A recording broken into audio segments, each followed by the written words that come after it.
Hello, everybody. Welcome to another People and Dance Floors podcast. My name is Anthony Killick, and today I'm going to be talking to Stuart Taylor about media representations of drugs and drug users. Stuart is a lecturer in criminal justice at Liverpool John Moores University who has written extensively on this subject, which is why we're so interested in talking to him today. Stuart, thank you very much for joining us. Thanks, Anthony. Absolute pleasure. Looking forward to it. Okay, let's dive right into it. The first thing that, one of the things that I found particularly interesting about your work is that it has this connection between media representation and government policy on drugs and drug users. So if you could start by just giving us a bit of information on how the media have tended to represent drugs and drug users over the past, let's say, couple of decades. Yeah, I mean, I think you have to acknowledge at the start that news media, despite being kind of diverse, despite being communicated through various platforms, different mediums, and despite, a kind of plurality of discourses being evident, that there is certain dominant understanding, certain dominant themes in relation to drugs, their use, and indeed drug users. And certainly the news media here don't stand alone. They're part of a much wider machine, which includes the language of political rhetoric, of drug policy documentation, even the focus and language of much academic research that's undertaken within the field. And what it does overall, those different facets, which very much involve and include the news media, reduce issues of drugs and their use to the most simplistic and kind of biased, I would argue, understandings. And I suppose in academic parlance, how I've kind of described this is a reductionist drug discourse, where we take a very complex set of issues and kind of taper it down, funnel it down to a real narrow, simplistic understanding. And that's a kind of process that's kind of characterized by what me and my colleagues have referred to as a kind of drug apartheid, where we only see certain drugs and their users in certain kind of lights. And what that process means is that the news media have these specific kind of themes. We take all drugs and reduce that to a consideration of illegal drugs. So we tend to allow certain drugs to fly under the drug radar, many legal substances, substances that are embedded into our day-to-day lives. And instead, we become kind of infatuated with those drugs that are deemed to be the most dangerous in society. But importantly, within that kind of news media, we also taper down all illegal drug users and reduce those to the kind of social object that developed since the kind of 1980s onwards in the UK, that of the kind of problematic drug user. An individual uses heroin and crack cocaine, and certainly recent developments around spice would kind of fit into that kind of mold. And what we tend to therefore see is a focus on those types of users and their behavior, their lifestyles, is associated with certain negative outcomes, with addiction, with crime, with ill health, with a need and requirement for treatment, and an inability to socially function, if you will, more kind of widely. And this then kind of acts as a generic indicator, I suppose, of illegal drugs, all illegal drugs, and their users. So we get that just say no, kids, unless you wanted to become an addict, a criminal, dysfunctional like them. And this very much kind of marginalizes these users, many of whom are actually marginalized beforehand in that way. But crucially for me, it also invisibilizes certain aspects of drug use, framing these as alien concepts, that illegal drug use for the most is perfectly functional, controlled, bloody good fun, and a kind of just another characteristic event in people's otherwise largely unspectacular existences. And so this kind of again belies the kind of fact that the majority of people who use illegal drugs don't encounter dependency, don't require treatment, function perfectly well as employees or indeed employers, as parents or children, etc. And I suppose so what the ultimate outcome of these representations are is that we shackle understandings of drugs, and despite an array of insightful research into drugs in recent times, which provides much more nuanced understanding of them and their users. This reductionist discourse still prevails, and that feeds in to the continuation of the war on specific drugs and specific users. I dispute that there's ever been a war on all drugs. It's on specific drugs and specific users, and that legitimizes the ongoing paradigm of drug prohibition. So, yeah, hence tapered understandings at best, myth and fallacy at worst, characterize news media representations. Right. And I mean, you mentioned there that the kinds of drugs that there is a war on and the kinds, therefore, of people that there is a war on. And it brings to mind something that I've been watching for some of my own research recently, which is a BBC series called The Drugs Map of Britain. I don't know if you're aware of it, but the general synopsis of that series is that they bounce around to different areas of the UK, focusing on a particular problematic drug that exists in that part of the country. One of the things that is most immediately apparent about that series is that all of the people that are represented in these different parts of the UK are all working class or poor people, right? So it isn't a drugs map of Britain, it's a drugs map of working class Britain. And those two things therefore end up becoming synonymous. And you end up wondering what changes could have been made to that series, how differently it might have looked if, for example, they'd included an episode on cocaine, which they haven't done. So yeah, what do you think about that idea that drug problems are specifically working class issues? And again, this is how that concept of the drug apartheid, where we've got all drugs, but our drug laws focus on certain types of drugs and their users. And that has historically been along lines of class and race and gender and even sexuality in that kind of sense. But what we have is that drugs and their use are evident across the social strata. Yeah, and we can start off with caffeine, with sugar. You know, that we'll take that for granted that everyone kind of probably use that to the kind of same extent, or it's essential in people's lives to that kind of extent. We look at something like alcohol. We've got those that acknowledge the most frequent drinking tend to be middle-class professional men. In that sense, it is class-based because they're arguably the people that, from a health perspective, we should be most concerned about. But we're not, because we tend to be focused more on the working class or young individual who's binge drinking in the nighttime economy. So that is one example of how that focus on class is skewed in that way. We look at something like tobacco. In terms of class, in terms of employment status, etc., is very much associated with people. The least highest earners tend to be the ones who smoke in that sense, and that disproportionality. But when we look at all drugs, if we take opiates, that is equally used throughout the social strata for pain relief or whatever in that sense. But when we take a specific subset of that, heroin, then, despite that being used, again, I would say, across society, I think there's a disproportionate number of people from socially marginalised communities who develop dependencies on heroin in that sense.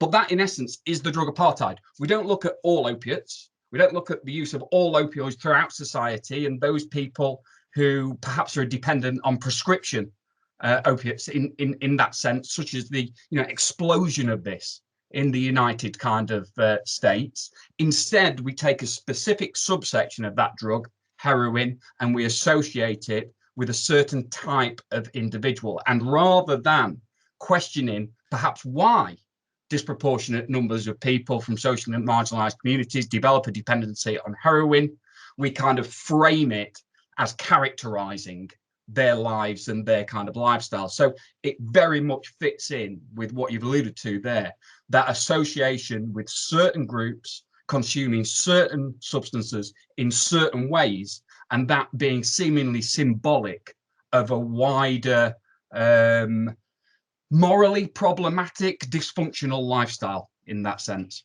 Right. And it's the level at which a lot of representations of media representations of drugs and drug users don't go down into that kind of complexity, don't actually look at some of the deeper underlying social causes that create those kinds of problems that they're trying to actually represent. And that, I think, again, really feeds into the problem. It's about the way in which class intersects with drug use and across various sections of society, I think.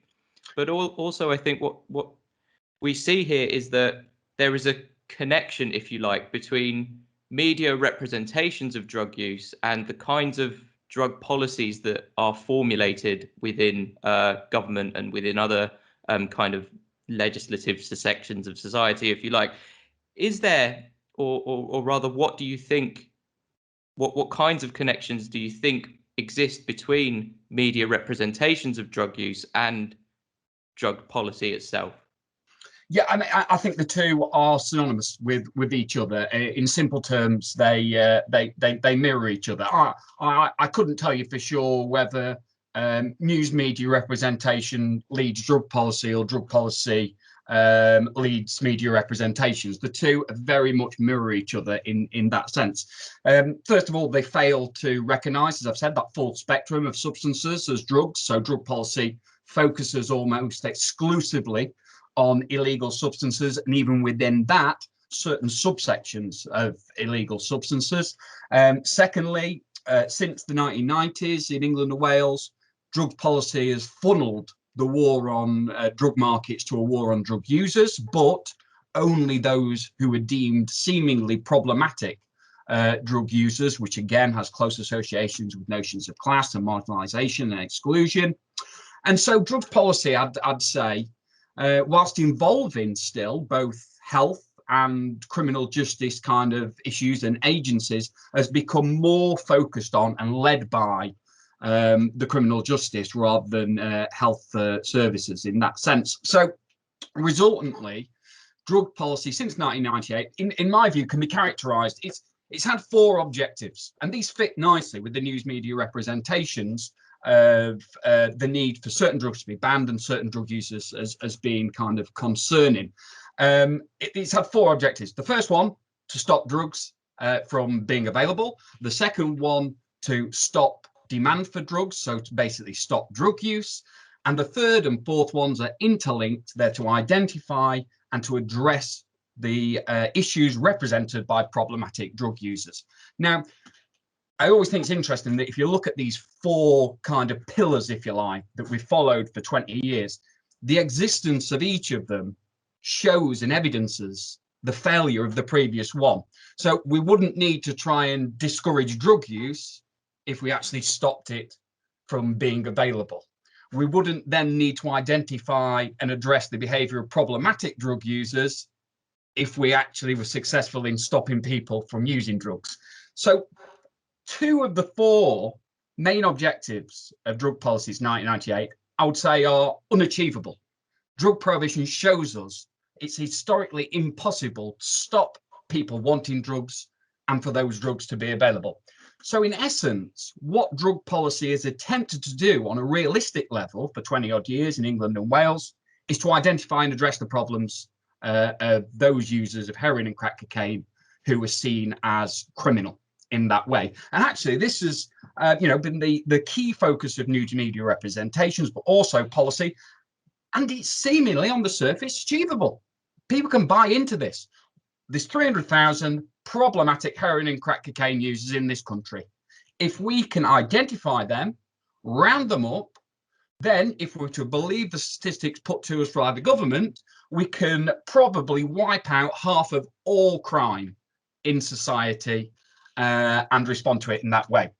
So how have we gone about this? Have we said, well, actually, drugs and crime are definitively linked, and therefore it makes sense to give all heroin users pharmaceutical grade diamorphine, because then there's no excuse for them to commit any property crime to fund apparently their dependency. No, we don't do that. We do give them methadone, we do engage with them in certain ways, but instead we've engaged in this cycle of criminalisation and coercive drug treatment in that way. And again, it seemingly is achievable. We believe these individuals are zombies, if you like, that they were going around their lives.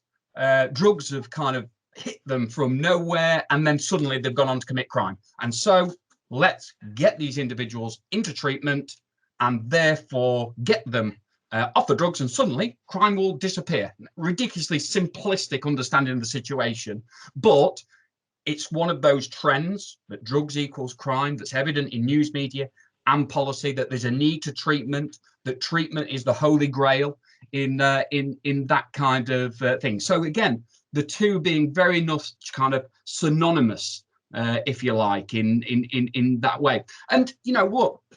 In terms of drug policy, you know, that's brought some positive elements. It's provided extra access and extra support for users of heroin and crack cocaine from those most marginalized communities, and made that kind of more available to them.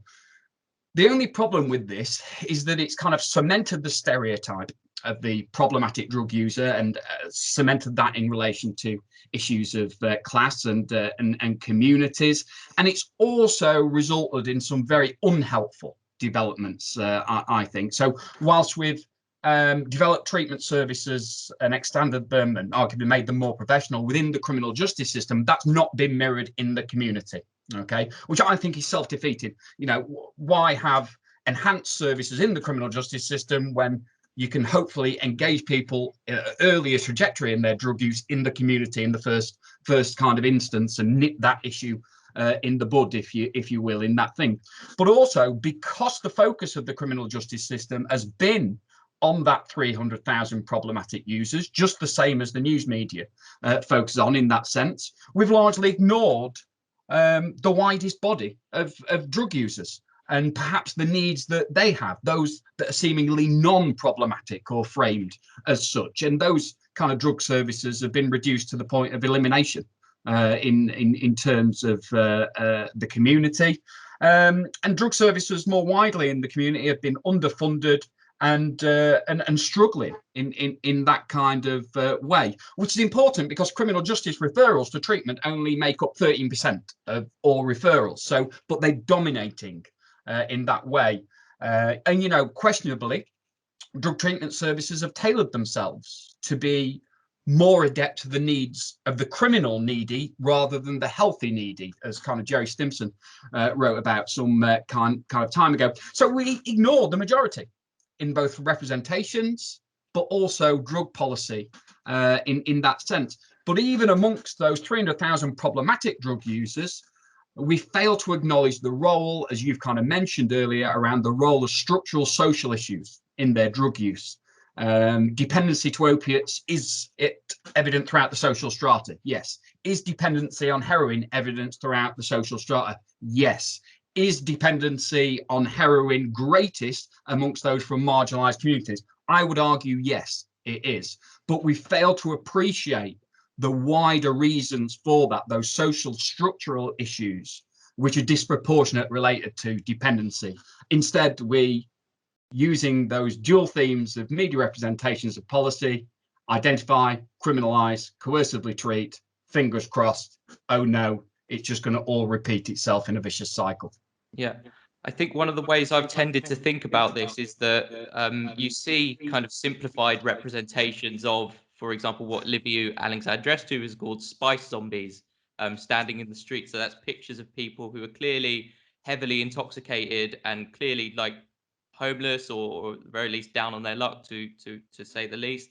That then get put in, for example, newspapers and television programs, and it's that sort of that sight of that maligned person or community of people that then, through that kind of representation, create or elicit sort of knee-jerk government responses too. And you mentioned the reduction in sort of drug treatment there. I'd say that has possibly to do with the kind of ongoing series of austerity policies, but also I think because treatment, when people are faced with that kind of the horror of that problem, if you like, then that kind of goes out the window, because we are then reduced to these simplified solutions, which is to basically lock everyone up and throw away the key. Because the complexity is of the issue is actually thrown out of the window, because the way in which drug problems are represented is that level, if you like, of horror, that kind of spice zombie kind of representation that we see in the media. Would you agree with that? Yeah, I mean, it's as I've kind of written about this previously in terms of that kind of notion of a hyper reality, where we within the drugs policy field, we develop policy, certainly domestically, based on these kind of bizarre, unreal kind of situations on very few drug users who we tend to represent in certain ways. So Libby's work is very interesting around that kind of framing of spice users as being inhuman, really dehumanized, and we see this on a regular basis, whether it be people on bath salts being associated with cannibalism, whether it be crocodile and that kind of notion of addicts eating themselves and taking their own skin off, whether it's be the zombie-like behavior of spice users. We take that hyperreality, and that is the barometer that we use to then start off considerations around drugs and their use. And that is something, our understandings of that and how that transforms into policy is very important for two reasons. One, it's the great example of methadone when that kind of appeared, and there was a key case where two young males from Scunthorpe died as a consequence of that, and there was the whole political kind of uproar around it, and eventually, against the Advisory Council of Misuse of Drugs, the government banged it. Class B, Misuse of Drugs Act, done. And then later we see the coroner's report whereby they hadn't taken methadone. They'd taken methadone, fundamentally different in that kind of sense. But we see there how a fake story, a hyper reality, created a law in that kind of sense. And look, we're all part. The important thing is here, we're all part of this hyper reality, because no matter what drugs you use, you have specific understandings of specific drug users. And this actually acts as a glue, because on the widest sense, in terms of news media representations, it frames certain drugs and their users as wrong. Don't do that, it's bad. But it permeates down that if you're a kind of ecstasy user, you kind of employ perhaps those techniques of neutralization. Well, I can take 3 tablets when I go to Creamfields because at least I'm not a spice zombie like that. And again, it acts as a kind of social glue in that kind of sense. So in a way, we've become reliant on that kind of hyper reality. In a Durkheimian sense, it's quite functional because it allows us to judge ourselves as to whether we are an acceptable drug user or not.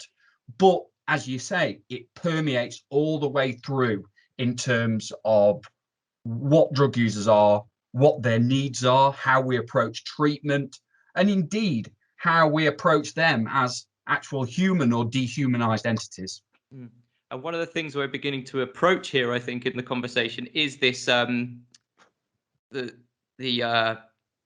what you've called in recent work neoliberal notions of irresponsibility. So we can talk about what is an acceptable drug to take, or what space is acceptable in which we can take drugs. And so could you talk a little bit about what you mean about this notion of an acceptable form of intoxication, an acceptable form of drug consumption? Yeah, and I think this is where you kind of interlink kind of notions of responsibility and acceptability as defined by neoliberalism, which I'll go back onto in a moment. I know it's a term that some people struggle with in terms of what it means, etc. Yeah. But also kind of interlinking that with the wider consumer capitalist kind of environment. And within these kind of wider context, there's a clear, I would argue, demarcation between acceptable and unacceptable intoxication practices. And this is indicative of this kind of very odd drug apartheid, whereby certain substances are culturally embedded and accepted, and their use actually brings competence, brings status, can actually, elicit envy. I've read some wonderful, media reporting of Russian oligarchs trying to outspend each other in champagne wars. Jay-Z in the news for spending nearly $100,000 on champagne. It's culturally iconic. That person, whether you like champagne or not, it symbolizes something. I often say to friends and family, how many times have you opened a bottle of champagne on your own in your own front room? And the answer is usually never. And that is because it symbolizes success. It symbolizes celebration. It's ingrained. Yet if we look at the work of David Nutt et al., you'd see them argue that alcohol is the most harmful drug in society, more harmful than crack cocaine, more harmful than heroin, etc. So it's an odd one because it's socially framed as that, but the evidence perhaps suggests it's quite kind of harmful. But still, that brings social competence.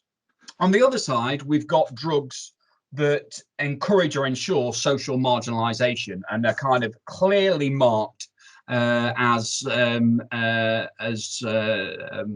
not acceptable, as being linked to wider issues, and that's a crucial kind of factor in terms of this.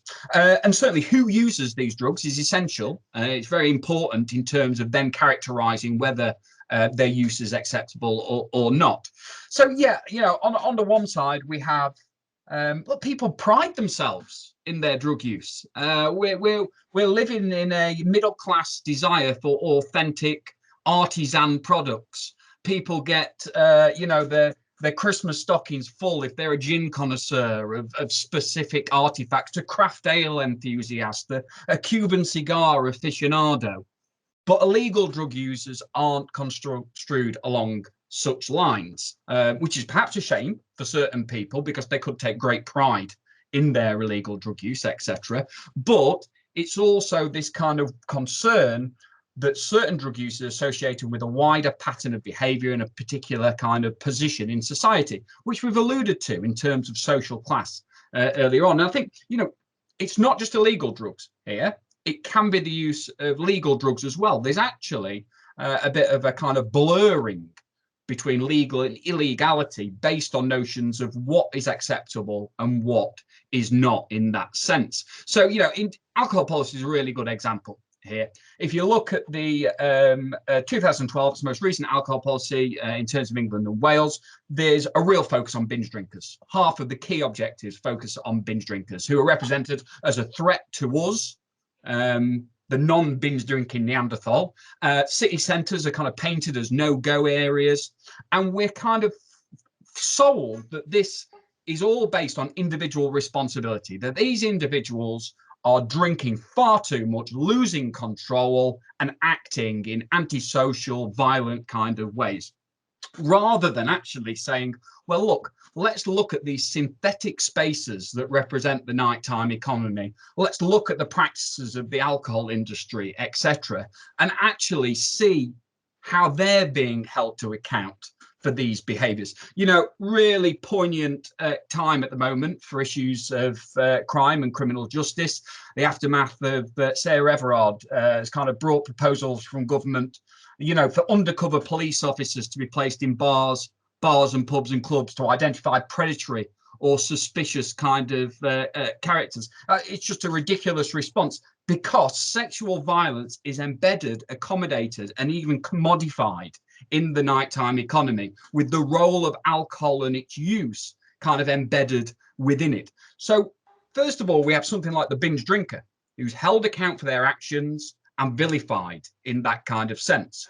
But as a society, we have a light touch.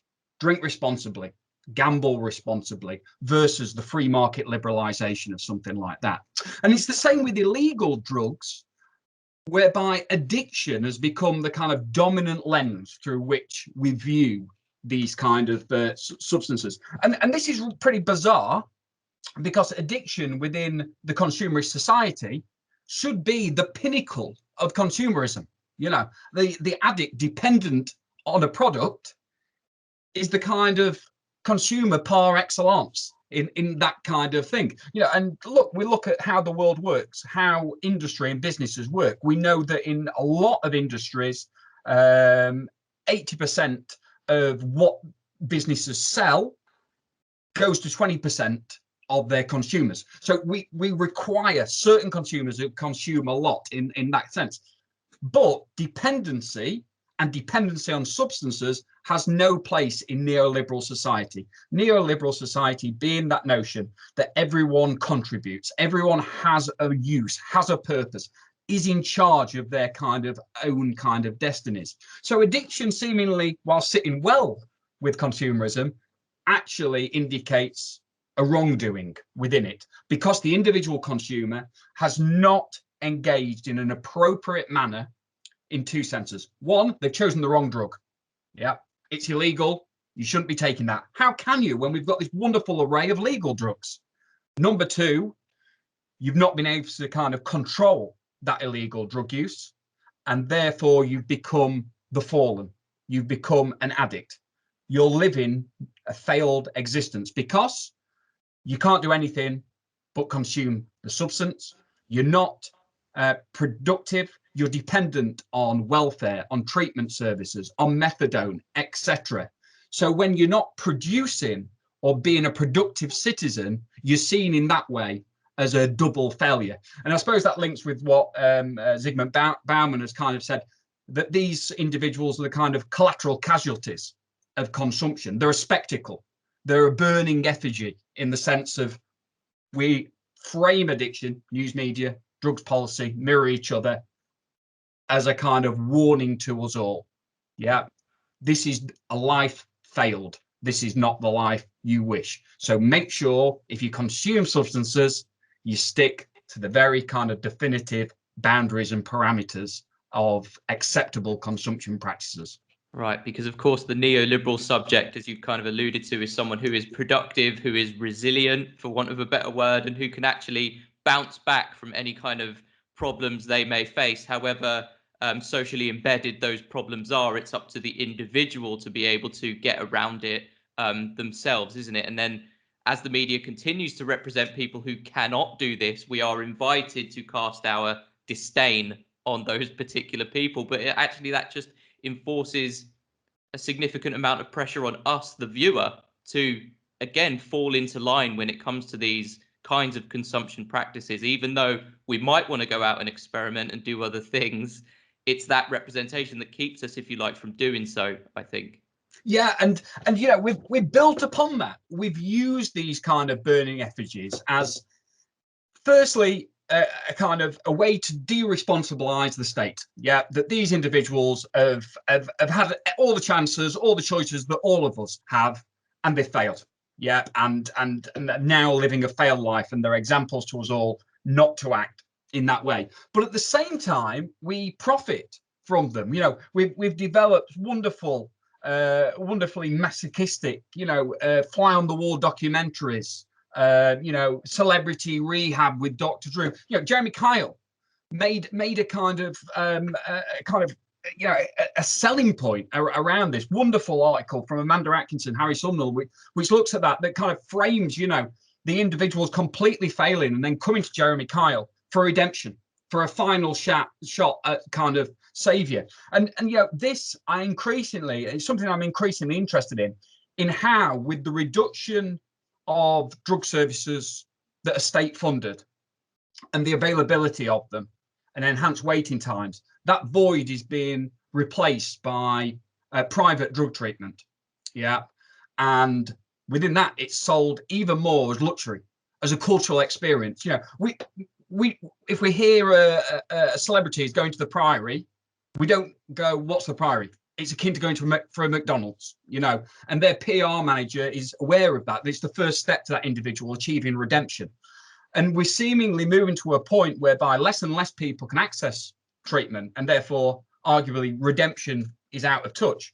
But for celebrities, etc., who can access private treatment, you buy a cultural experience that's going to apparently get your life better. You've made a sensible choice. You bought a sensible product there that's going to achieve a better life for you, and showing you're making responsible choices over over your kind of drug use, and that you leave a kind of phoenix from the ashes. And that is increasingly how we're framing treatment. Addiction bad, treatment salvation. Addiction a failed life, an unproductive life. Now, actually, that's very simplistic. A lot of people take a lot of pleasure from their dependency to drugs in different forms, very much so. But we now frame addiction as something that another product can solve. And this for me is really interesting. And I'm increasingly interested in that luxury rehab kind of market and selling a kind of better life to us. That's a really interesting question. The selling of luxury rehab, the invitation to come back to society and using that as a point of commodification in itself. Just moving towards the end, I wonder if you've got any thoughts on recent instances of, we mentioned Carl Hart rather earlier, recent instances of drug users coming out, as it were, and admitting to society that they use drugs, and in particular in Carl Hart's case, heroin, which I found particularly interesting because it's seen to be the worst kind of drug, isn't it, heroin? And so what do you think about that? Do you think that in doing so, people will have a positive impact on this relationship between media representation and drugs policy, or will it ultimately be a negative impact? Well, it's a really good question, first and foremost. And I think it's interesting because when we kind of come out in that kind of sense, often if you look, David Nutt compared a decade ago, compared ecstasy with horse riding, and the dangers. He wasn't daft when he did that. He was hoping to kind of engineer some kind of publicity to get the kind of message out there. It was a very, very intelligent approach. Carl's approach here, is similar. I'm going to say that I use this drug, which is true, but he knows it's classed as the most dangerous drug, and this is an extent where perhaps we have to go to, that we do have to aim to kind of grab attention in that sense.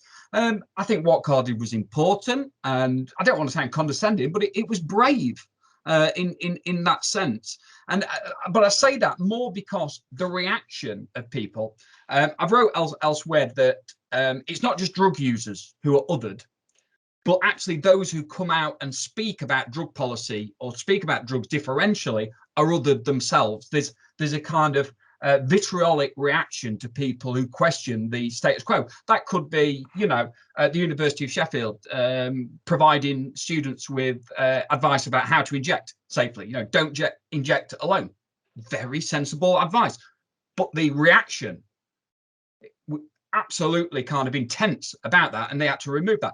And we see this in terms of people giving sensible harm reduction advice, just take a third of an ecstasy pill, etc. But a kind of symbolic and vitriolic reaction kind of to that. So you've got to be prepared, I think, to say things, but you've also got to be prepared to be othered yourself in that sense. So I think what Carl did was very important.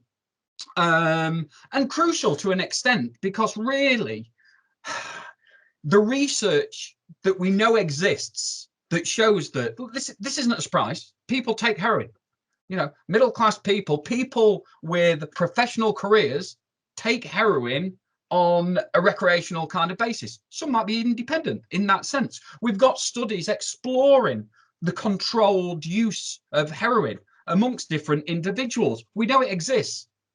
But that remains an alien concept to the wider kind of population, and indeed to drugs policy and criminal justice kind of policy makers in that sense. So we have to bring that attention in these individual ways. So in that thing, I think it's good. I mean, for me, I want to reach a point where we're all recognised as drug users. That's my point. So saying about our individual drug use, it becomes rather inconsequential, because I want us all to be recognised. We're a society of drug consumers, and we all use different drugs for different purposes throughout. It's just that we symbolically frame certain drugs as being detrimental and negative in that sense. And look, there's been this kind of trend, a movement towards referring to people who use drugs. I'm not someone who signed up to that. because I think we're all drug users. And we've moved away from wanting to frame and label people as drug users. So it's people who use drugs. But I see us all as drug users because every single one of us uses multiple drugs every day. And it's not until we see all drugs in the same kind of scale or hierarchy or whatever that we can continue to unpick them and make sense. And look, we continue to embed drug use into the lives of our children by responding their good behavior with sweets and fizzy drinks. We then embed demonizations and untruths about certain drugs based around these stereotypical kind of understandings that dominant. And it's these that we need to break free from. But I fear that the reaction to people who come out and speak like this simply reinforces the reductionist drug discourse in that way, and feeds into a wider cycle whereby we ensure the continuation of drug prohibition. And, you know, it's a very important time in the world at the moment with the transition, some people would argue, you know, a quiet revolution, as it's been argued, in relation to drugs policy. But for me, there's a lot of questions still to ask, particularly how dominant understandings about drugs continue to dominate, say, drug policy reform. Legalized markets tend to be driven more by popularity and profit than notions of harm and reason.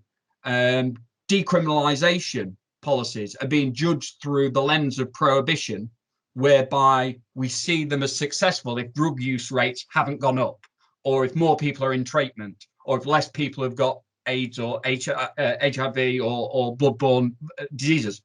The majority of drug users in countries where drugs have been decriminalized were not dependent on drugs, did not encounter disease, etc., did not commit wider criminality. What about them? We continue to judge drug policy reform through the lens of prohibition, or as Ian Walmsley has said, through the ghost of prohibition in that sense. So drug policy is historically grounded in notions of control, morality, profit.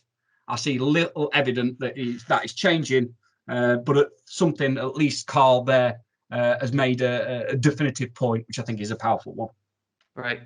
It's been really interesting to talk to you today, Stuart. Thanks very much. And I encourage all of our listeners to go and look up some of your work and have a good read of what it is that you've been doing over the past few years. We'll put some links down underneath the video, and hopefully in the comments section, we'll get a little bit of a discussion going as well. Thanks very much for speaking to us. We can end it there, I think. Really enjoyed it. Thanks, Anthony. Cheers. Bye-bye.